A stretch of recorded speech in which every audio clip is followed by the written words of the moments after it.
Okay, we have our looms. There's lots of different types of looms. You can make your own. There's also ones you can buy. So I have some like this that I bought, and they're just a thick cardboard, so you gotta still be careful with them because they can bend, and once they bend it's super annoying, so try not to bend them in half. But you can also use like a thick piece of cardboard. This is a scrap piece of mat board that was once a sign, and I just cut little slits in the top at even increments to make my loom, and that's the one that I'll use. So how this is going to start is we need to put our warp threads. Those are the up and down threads that are basically the structure of our loom. And you're going to want to use a relatively simple piece of string or yarn. You don't want to use something that's like really decorative or has a lot of little like fuzzies coming off of it, because it just makes it harder to do your weaving. You want kind of a simple, thin string to start with. Most of the time, this warp thread ends up disappearing anyway. If you do your weaving correctly, you won't really see it. It'll be kind of hidden in there. So don't worry about that too much. If you don't like the color of it, chances are it's going to be hidden. So what you're going to do is figure out where's your front and back. I'm going to have this be the back because it has stuff on it. And what I'll do is take my string and I want to just floss it through the first little opening that I cut in my cardboard. And there's the tail on the back, and so I'm just going to tape that tail down with some masking tape. And then it's pretty straightforward. You just kind of go down to that first cut and then floss it through, go around.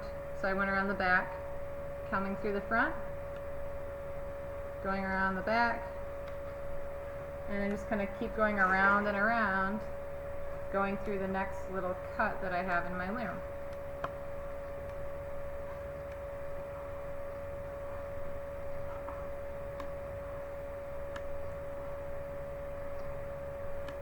And you want to pull it fairly tight. If it's too loose, it's very difficult to do your weaving. So you want to don't pull it so tight that you like break your string, but you want it to be nice and like snug, very taut.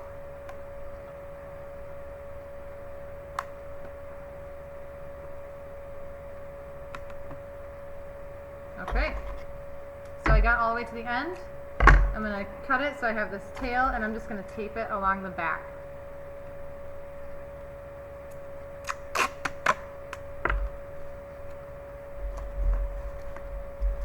So there I have, that's the back, so I have the two tails taped down, and then this is my front.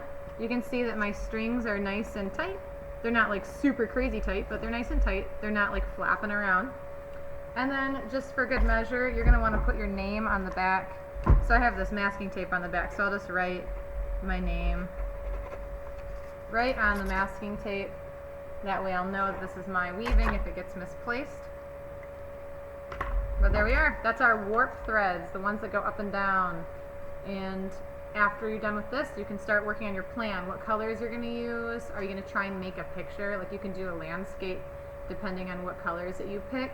You can also incorporate beads. You could weave beads into your design if you want to, or other like buttons and different things, and play around with textures.